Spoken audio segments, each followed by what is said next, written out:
People ask me if I ever got used to being to the most intimidating surgeon at Riverside Medical Center, and I always say yes. Eventually, the way you get used to a house that was once unfamiliar and becomes the only place that feels like home. You stop noticing the thing that once made you nervous and start noticing only the thing that makes you stay.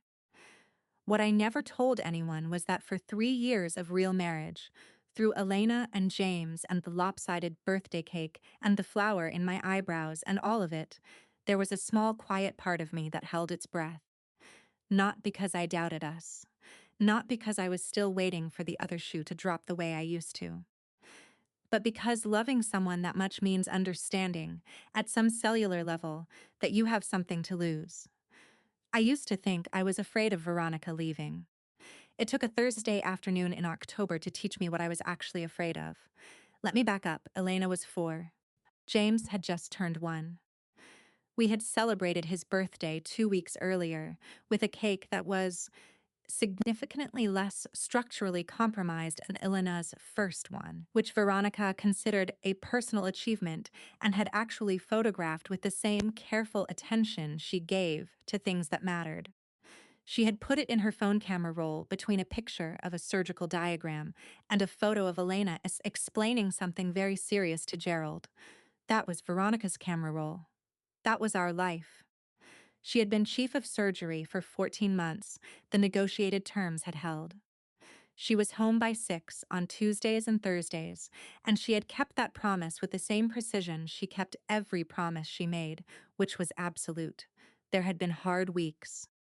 There had been nights when the phone rang at 2 in the morning, and she left and came back at 6, looking like someone who had been to war and back. But she always came back. She always found me before she found sleep, a hand on my shoulder, a forehead against my hair, just checking that I was there. James had her eyes, dark and still and watching everything. Elena had her jaw and my stubbornness, and an opinion about every single thing in the known universe that she expressed without hesitation, which Veronica found privately hilarious and professionally concerning, given that Elena was 4 and already winning arguments. Gerald was still present. Gerald had opinions about James that had mellowed significantly over 12 months. Gerald was, according to Lenzina, learning to be patient. We were good. We were genuinely, solidly, built from scratch good.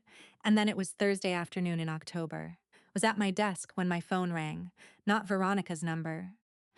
The hospital's main line, which meant a person was calling, not her, and a person calling from the hospital's main line at 3 in the afternoon, when Veronica was supposed to be in a straightforward procedure, was the kind of thing that makes your body understand something before your brain does.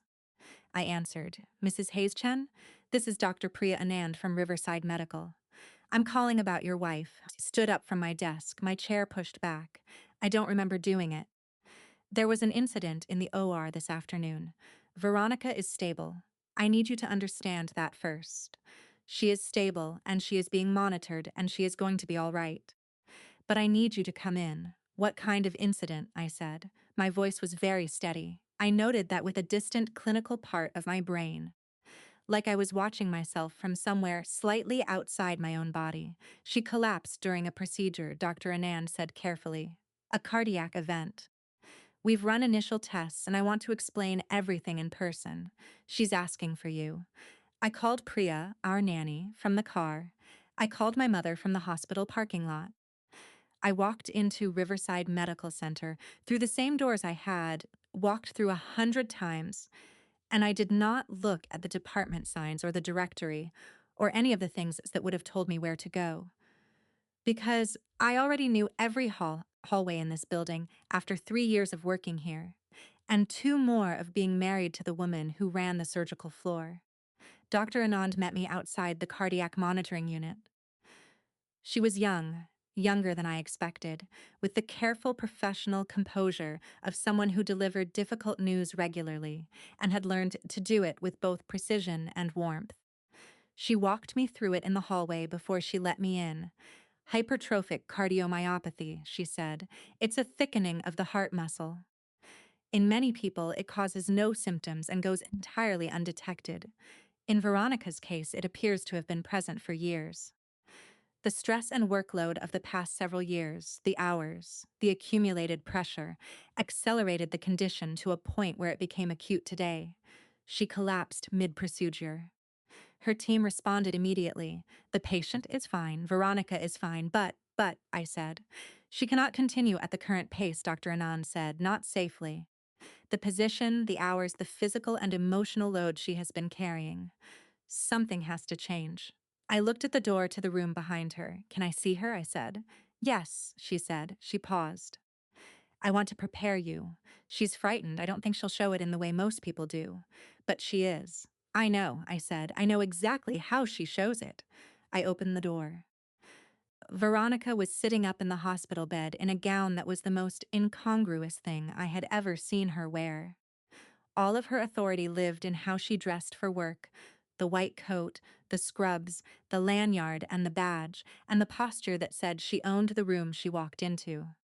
Without those things, she looked smaller, not diminished, not weak, just human, in a way that the hospital usually let her pretend she wasn't. She looked at me when I came in. Her jaw was tight. Her hands were in her lap, perfectly still, and I knew that stillness. It was the stillness of someone using every available resource to maintain composure. Hi, I said. Hi, she said. I crossed to the bed and sat in the chair beside it and took her hand. Her fingers closed around mine immediately, harder than her usual grip. She did not say anything for a moment. I'm fine, she said. I know, I said. I finished the procedure, she said, before I collapsed. The patient is... I know, I said, Dr. Anand told me. The patient is fine. You are fine. Her jaw tightened further. I could feel the effort in it. I collapsed in my own oar, she said. She said it quietly, like a confession, like the most shameful thing she could imagine. I looked at her. Yes, I said. I scared my team. Yes, I scared the patient. The patient is fine, I said again. Veronica. She looked at me. Her eyes were doing the thing I had learned to read over 4 years, of watching her manage things she could not manage with surgical precision. The thing underneath the control. Fear dressed up as anger, dressed up as nothing. I squeezed her hand. I'm here, I said. I'm not going anywhere, and we are going to figure this out. Her grip tightened again. I don't know how to, she said, and I understood that she was not talking about the medical situation. She was talking about something larger. Something she had spent her entire adult life not knowing how to do. She was talking about needing to stop. About being told by her own body that the pace she had set for herself since she was 22 years old and decided she was going to be the best surgeon in every room she walked into was no longer something she could sustain. She was talking about what happened when the thing you built your identity around told you it was time to put it down for a while. I know, I said quietly, but you're not figuring it out tonight. Tonight you just have to be here. She looked at the ceiling, exhaled. James had his nap today, I said. He's fine, Elena is with Priya. She told Gerald you were at work being important. Gerald apparently clips without question. Something shifted in her face, the smallest softening. The armor finding a crack. Gerald is very trusting, she said. Dangerously, so I agreed. She looked back at me. Her hand was still in mine. Sarah, she said. I'm not good at this, she said, at being the one who needs. I know that too, I said. I'm going to be terrible at it. Probably, I said. She made a sound that was almost a laugh. Almost. I held her hand in that hospital room until the monitors beeped, and the shift changed, and the light through the window went from afternoon to evening. I held her hand, and I thought about every time she had held mine. The triage room when I was 22 weeks pregnant and in pain and had not called her soon enough. The driveway conversation where she told me I was the least invisible person in her world. The kitchen at 2 in the morning, flour everywhere, her voice steady and her eyes full, while she said she chose me every day. She had been the strong one for so long. It was my turn now. And I was ready. The next 2 weeks were the strangest of our life together. Veronica came home on the second day. She did not want to stay. This was predictable, and Dr. Anand had anticipated it, and given me a list of instructions and warning signs and the specific circumstances under which I was to call her immediately, which she delivered with the careful tone of someone who understood that telling Veronica Hayes what she could and could not do required a particular tactical approach. She came home and she did not know what to do with herself. This was the part nobody tells you about. Not the illness itself, not the fear of it, but the aftermath.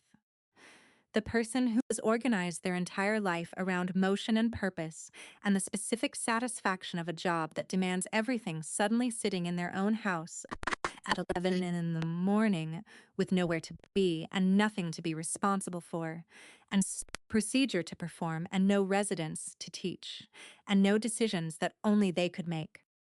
Veronica sat on the couch on the first morning and looked at the wall. I brought her coffee. Oat milk, no sugar, the way she had always taken it. She accepted it without looking away from the wall.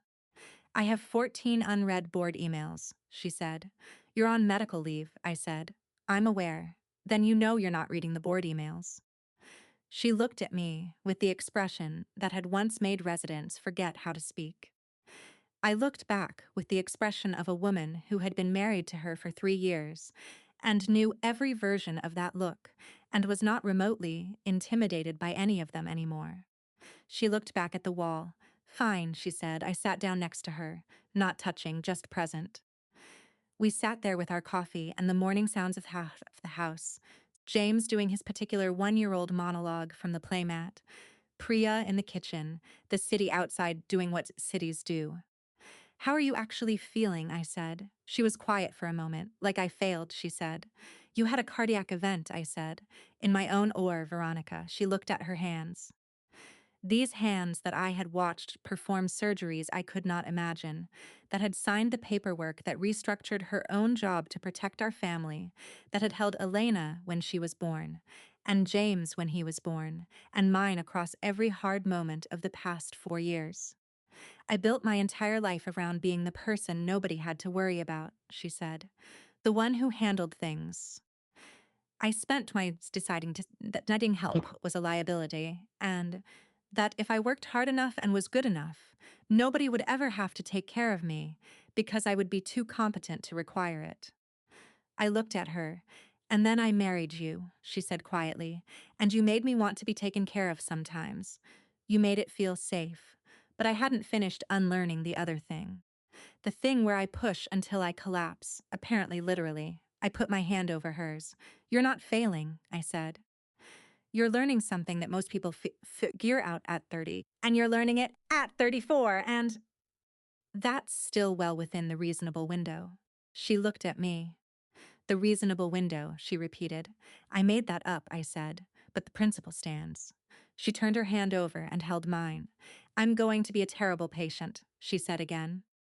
You said that in the hospital too, I said. You're not as terrible as you think. She looked at me with something that was tired and warm and still slightly defensive, which was the most Veronica expression in her entire catalog. I'm going to need you to be honest with me, she said. When I'm being impossible, I need you not to just let me. That I can do, I said. I know, she said. That's why I'm asking you specifically. The folder appeared on the 3rd day. I found it by accident. I was looking for the household insurance documents in the filing cabinet in the study, and it was in the section labeled Medical behind Veronica's regular health records, in a plain manila folder with no label on the tab. I almost put it back without opening it. I don't know what made me look. Some instinct, some recognition of the weight of it, the careful way it had been organized. Veronica organized things with a precision that had its own signature. The documents inside were tabbed and dated and arranged in chronological order. I sat down on the floor of the study and read it. It was a year's worth of research and appointments and consultations, starting 14 months ago, around the time she accepted the chief of surgery position.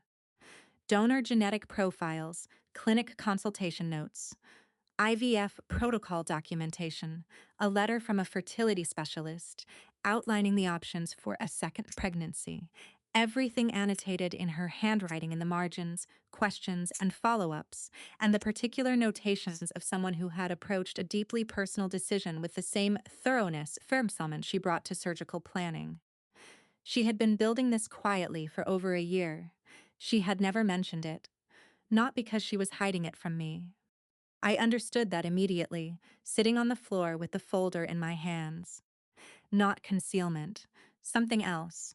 She had been building the option, creating the structure, making sure it was possible and safe and real before she brought it to me, because that was how she loved. She did not come to you with half-formed hopes. She came to you with something solid she had already made sure she could give. James was here because she had done this work in secret for a year, and then one evening she had come home and put the folder on the table and said, "If you want a second child, I've been making sure we can." I had cried. She had looked slightly alarmed by the crying, and then had held me and told me the statistics of the procedure in a voice that was her version of comfort. I had forgotten, somehow, how much that folder had cost her, the time and the research and the year of quiet preparation, the choosing of us before she even told me she was choosing. I sat on the study floor for a long time, then I put the folder back exactly where it was, stood up, and went to find my wife. She was in the backyard. This was new. She had not been a backyard person before the medical leave. The backyard was a place you passed through on the way to other things. But that morning, she had taken her coffee outside, and I had watched through the kitchen window as she stood on the grass in her socks, which she also did not do before, and looked at the garden that had grown more or less on its own, because neither of us were garden people, and I had thought, something is happening in her. I went out and stood beside her. I found the folder, I said. She looked at me, something careful and waiting in her expression. The IVF research, I said, the clinic consultations, the donor profiles. The year of preparation before James. She was quiet for a moment. "I was going to tell you," she said. "I know," I said. "I wanted to know it was possible first, that I could actually give you that. Before I said it was something I wanted to give you." I looked at her in the backyard, in her socks with her coffee, and the overgrown garden behind her. "You spent a year making sure you could offer me something before you offered it," I said. "Yes," she said simply. "That's how you love," I said. She met my eyes. She didn't say anything. But yes was in her face, plain and unguarded. "I have spent 4 years watching you do things quietly that most people would need to announce," I said. "You negotiated your own job contract to protect our family, and didn't mention it until someone else brought it up. You arranged backup childcare so I would never be alone and struggling again, and just presented it as logistics. You spent a year building the architecture of a second child because you wanted to come to me with something real." She looked at the garden. "I'm not good at asking for things," she said. "But I'm good at building them. I know," I said. "And I love that about you. I love that about you, and I also need you to understand something." She looked at me. "You are allowed to ask," I said. "You are allowed to want things before they're complete and bring them to me half-built. And say, 'I don't know if this is possible yet, and I need your help figuring it out.' You don't have to do everything alone first. You have not been alone for 4 years, and I need you to fully believe that." Her jaw was doing its tight thing. "We're going to practice that," I said. "While you're home, you're going to tell me things before they're finished. You're going to ask for things before you've figured out how to give them to yourself. And I'm going to be here." She looked at me for a long moment. "That sounds uncomfortable," she said. "Yes," I said, "it will be. And we're doing it anyway." The corner of her mouth moved, almost a smile. "You've gotten very bossy," she said. "I learned from the best," I said. She put her arm around me, and I leaned into her, stood in the backyard in October, with the coffee cooling, and the garden doing what it wanted, and James's voice carrying from inside the house as he narrated something important to no one in particular. The weeks that followed had a texture unlike anything else in our life together. Veronica was home. Not passing through, not arriving late and leaving early, but genuinely home, present in the house during hours that had previously belonged entirely to the hospital. She was on modified leave for 6 weeks with a cardiac rehabilitation program and a cardiologist named Dr.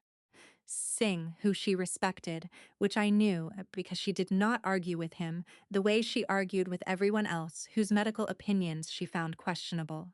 She learned to ask for help, not gracefully, not naturally. It was exactly as uncomfortable as I had predicted, and she was exactly as stubborn about it as I had expected. And there were several moments where I could seize her physically stopping herself from just handling the thing herself, and instead saying, out loud, through what appeared to be mild personal anguish, "Can you get that for me?" I always said yes. I never made it a thing. I just got it and moved on because she needed it to be ordinary, and I was going to make it ordinary. She also got to know her children in a way that working 80-hour weeks had not permitted. She had always been present. Let me be clear about that. Veronica was not an absent parent. She was deliberate and fierce about the time she had with Elena and James. But there is a difference between deliberate presence, squeezed into evenings and weekends, and the slow, unscheduled accumulation of hours that comes from just being there. She learned that James had opinions about breakfast. Specific, deeply held opinions that he communicated entirely through facial expressions and the strategic rejection of whatever was placed in front of him. She spent 3 mornings figuring out his system, which she then wrote down on a notepad with the same methodical approach she brought to everything, and by the 4th morning, she had cracked it. I found the notepad later, James' breakfast protocol, itemized, with notes. I put it on the refrigerator. She found it there and looked at me. "It's a useful reference document," I said. She looked at it for a moment. "It's slightly unhinged," she said. "It's thorough," I said, the corner of her mouth, almost. She also developed a relationship with Gerald that I found genuinely moving. Not because anything dramatic happened, but because Elena decided during week 2 of Veronica's leave that Mama needed Gerald more than she did right now, and presented him solemnly at breakfast one morning with the explanation that Gerald was good at staying with people when they were not feeling well, and that she was lending him. Veronica had accepted Gerald with the gravity that statement deserved.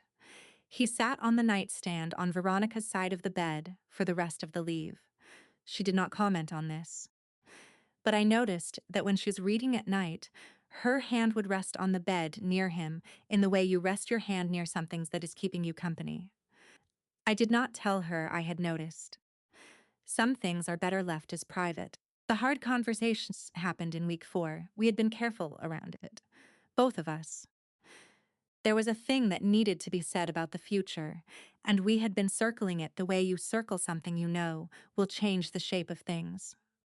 Veronica brought it up herself. We were in bed, the house quiet, James asleep and Elena asleep, and the city outside doing its nighttime things. She was on her back looking at the ceiling. "I can't go back to the way it was," she said.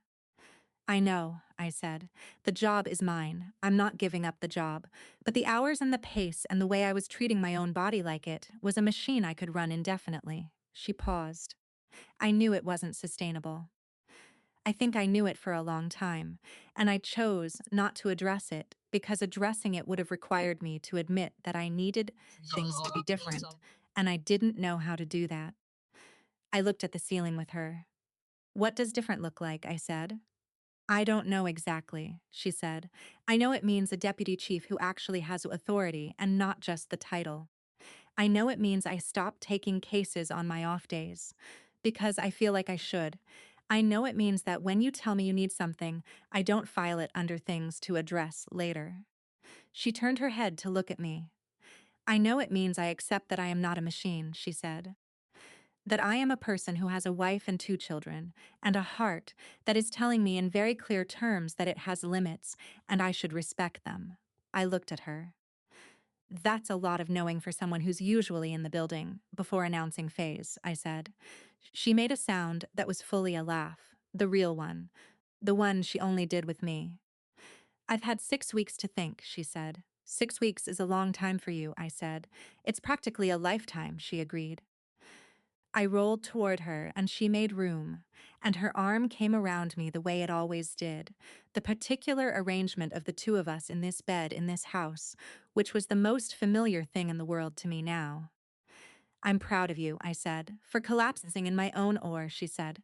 For being here, I said, for not deciding that needing to stop was the same as failing.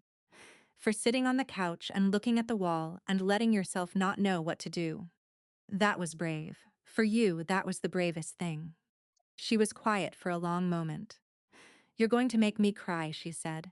I have rounds next month and I cannot have compromised tear ducts. You don't have rounds next month, I said. You're on leave. I will have rounds eventually, she said with enormous dignity. I laughed. She held me tighter. Thank you, she said quietly. For being the strong one, I know I don't always make it easy to be. You make everything hard, I said. It's one of your best qualities. She pressed a kiss to the top of my head. I love you, she said, unreasonably and permanently. I know, I said, back. The city was quiet outside. The monitors were gone, the hospital was weeks away, and the woman who had once spent her life deciding that needing anything was a liability was lying in our bed, thanking me for being the strong one. And she meant it. No performance, no management of the moment. Just honest gratitude from a person who was learning, finally, and with great personal resistance, that being loved meant letting it reach all the way in. I held on to her in the dark. She went back to work in December, not at full capacity, doctor. Singh had been clear about the phased return, and Varnaka had, to my genuine astonishment, followed the plan without attempting to negotiate it into something more aggressive. This was the most significant sign of change I had witnessed. Veronica Hayes, following a medical protocol without arguing about the timeline. I took a photograph of the calendar with the return date, circled in her handwritings because I wanted evidence. The hospital made adjustments. A deputy chief was appointed with genuine authority. 2 of the senior residents were elevated to take on caseloads that had previously defaulted to Veronica. The board, which had been understandably anxious about the incident, approved a structural reorganization of the surgical department that Veronica had proposed from her couch during week 3 of her leave, with a notepad and a laptop, and the particular focused energy of a person who is very bad at not working. She had rebuilt the department to run without her at the center of it, not because she was leaving. Because she understood now that a system that required one person to be indispensable was a fragile system, and she was too good at building things to accept fragile structures. Her first day back, I drove her. She did not ask me to. She was fully capable of driving herself. But I was up at the same hour and had made her coffee, and had the keys in my hand when she came downstairs in the white coat, for the first time in 6 weeks, and she looked at me for a moment and then said, "Okay." We drove to the hospital in the early December dark. At the entrance, she sat for a moment. "You're going to be fine," I said. "I know," she said. She said it the way she said things she had thought through completely, with the calm of settled certainty. "I'll pick you up at 6, I said. 5:30, she said. "Dr. Singh said 6, I said. "Doctor?" "Singh is not accounting for traffic patterns," she said. 5:30 is more practical. I looked at her. 5:45, she said. "Final offer. 5:45, I agreed. She leaned across and kissed me. Then she got out of the car and walked through the hospital doors, and she walked the way she always walked, like she owned the room, because she did, and she always would, but now there was something else underneath it, something that had not been there before. She walked like someone who knew they had a place to come home to. That is a different kind of confidence. The kind that doesn't need to prove itself because it has already been proven in private. Elena turned 4 the following month. The party was in the backyard, the same backyard where Veronica had stood in her socks in October, with her coffee and her overgrown garden, and the first honest fear I had ever seen her show. The January birthday because Elena had arrived in January, with the same disregard for timing she brought to everything. Gerald attended. Gerald was positioned on a lawn chair that Elena had designated as Gerald's seat, and which nobody, including James, who had recently developed ideas about claiming things, was permitted to occupy. Veronica made the cake. I want to say this clearly. Veronica made the birthday cake, not because I asked, not because it was expected. She had looked up this recipe 2 weeks prior, had tested a version on a Sunday afternoon while I was out, had consulted with Priya about the structural integrity of the frosting, and had presented the completed cake at the party with the particular quiet pride of someone who has done a thing for the first time and done it right. It was not lopsided. It was beautiful. A white cake with pale yellow frosting, and a small fondant elephant on top that was recognizably Gerald. She had made a fondant elephant. I did not know she knew how to do that, and when I asked, she said she had watched 7 tutorial videos, which was the most Veronica sentence she had ever said. Elena's response upon seeing the cake was to look at Gerald on his lawn chair and announce that Mama had made him in sugar. Veronica said Gerald was honored. I stood by the back fence, watching my wife crouch in the grass, next to our 4-year-old and our 1-year-old, and explained very seriously to Elena that the fondant Gerald's was a separate entity from the real Gerald, and that the real Gerald's identity was not compromised by the existence of a cake version. And I thought about the woman I had seen in the triage room in October. White-knuckled and frightened and stripped of every piece of armor she had spent 30 years assembling. I thought about the folder in the filing cabinet, a year of quiet preparation for something she wanted to give. I thought about the hospital bed and the backyard in socks and the nightstand where Gerald had kept vigil for 6 weeks. I thought about a woman who had spent her whole life deciding that needing things was dangerous, and had spent the last 4 years, slowly and with considerable difficulty, deciding something different. She looked up from where she was crouching on the grass and found me by the fence the way she always found me, without searching, the way you locate something you know the position of without having to look. She raised an eyebrow. What, she muffing? I mouthed back. She gave me the smile, the private one. The one that had been mine since the kitchen at 2 in the morning with flour everywhere, and her voice steady and her eyes full. I walked across the backyard to her. She stood when I reached her. I took her hand. You made a fondant elephant, I said quietly. 7 videos, she said. It looks exactly like him. I have a good eye for structure, she said. I leaned up and kissed her cheek. She turned her head and kissed me properly, the way she always did, like she meant it, which she always did. Behind us, Elena said, "Gross, Mama and Mommy are kissing again." James, who had one word in his vocabulary and deployed it indiscriminately, said more. We both laughed. I want to tell you the part that stays with me, not the hospital. Not the fear of October, though that lives in me now in the way all true fears do, changed but permanent. Not the hard conversations, or the 6 weeks of leave, or the restructured department, or even the fondant elephant on a January birthday cake. The part that stays with me is a Tuesday night in February. James was asleep, Elena was asleep. Veronica had come home at 5:43, 2 minutes inside the negotiated window, and had changed out of the white coat, and we had made dinner together in the way we had started doing, both of us in the kitchen, assigned tasks, the particular domestic choreography of 2 people who have learned each other's rhythms. After dinner, she sat at the kitchen table with a cup of tea, and she said, I want to talk about something. Okay, I said. I sat down across from her. I've been talking to Doctor.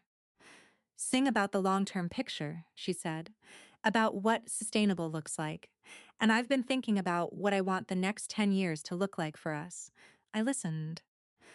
I want another child, she said. She said it the same way she had said everything in the past 6 months. Directly, without the structure of prepared certainty around it, just the want itself, stated plainly. Not right now, she said. Not until Singh clears me and we know the cardiac situation is genuinely stable. But I want you to know that it's what I want. I'm not building the folder this time. I'm telling you first. I looked at her across the kitchen table. I want you to know it's there, she said. So you're not wondering. I reached across the table and put my hand over hers. I know, I said. You knew, she said. I know you, I said. She turned her hand over and held on. Her thumb moved across my knuckles the way it always did when she was saying something she did not have other words for. I'm getting better at asking, she said.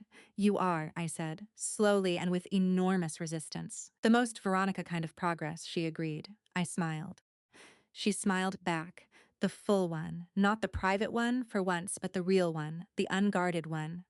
The one she had given me in the driveway and the hospital room and the backyard. And now here at the kitchen table in February, 2 cups of tea and the evening quiet and our children asleep upstairs. I am going to tell you something I have never put into words. When I was the girl in the basement office filing paperwork and watching Dr. Veronica Hayes walk through the hospital like she owned it, I thought untouchable meant invulnerable. I thought the coldness was armor, and the armor was permanent, and the woman inside it had chosen to need nothing and wanted nothing, and could not be reached. I was wrong. The coldness was fear. The armor was protection. The woman inside it needed everything that everyone needs. Safety, witness, the specific relief of being known without performance. She had just spent so long deciding those things were too costly to ask for that she had nearly convinced herself she did not want them. She had nearly worked herself to death because she had not yet fully learned that being loved meant letting it be a reason to stay. She knows now. And I know that the woman I fell in love with, drunk and impulsive and accidentally in a Vegas chapel, was always this person. The one who makes a fondant elephant from 7 videos and follows a cardiac protocol without arguing and sits at the kitchen table in February and says, I want to talk about something, and means it without the architecture of completion around it. She was always this person. It just took us a while to find each other clearly enough to see it. Elena knows her mama had a sick heart and that the doctors fixed it and that it is better now. She accepted this with 4-year-old practicality, and the follow-up question of whether Gerald could also go to the doctor if he needed to.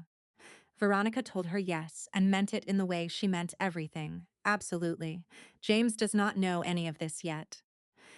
He knows that Mama smells like the hospital sometimes, and that Mommy makes the oatmeal, and that Gerald lives on Elena's shelf, and that the kitchen at morning has a particular light that is good for sitting in. He knows that when he wakes up crying in the night, one of them always comes. He knows this so deeply he does not even have a word for it yet. He just knows it the way you know the things that were true before you had language for them. We are telling him the story when he's ready. It starts with tequila and a Vegas chapel and a question asked drunk under neon lights that turned out to be the most important question anyone has ever asked me. It continues through a pregnancy and a real wedding, and Elena and James, and a lopsided cake, and a heart that needed repair, and a woman who learned, slowly and with enormous difficulty, and the eventual grace of someone who decided to trust, that needing someone was not a weakness. It is not finished. We are not finished. We have the 3rd child that has not arrived yet. We have the years ahead that we will build together in the same way we have built everything. Imperfectly and deliberately, and with the full understanding that choosing someone is not a single moment, but a practice, daily and unglamorous and essential. We have Tuesday evenings and kitchen tables and a fondant elephant and Gerald on a lawn chair at a birthday party. We have the smile that is only mine. We have always yes, still yes. Every single time, yes.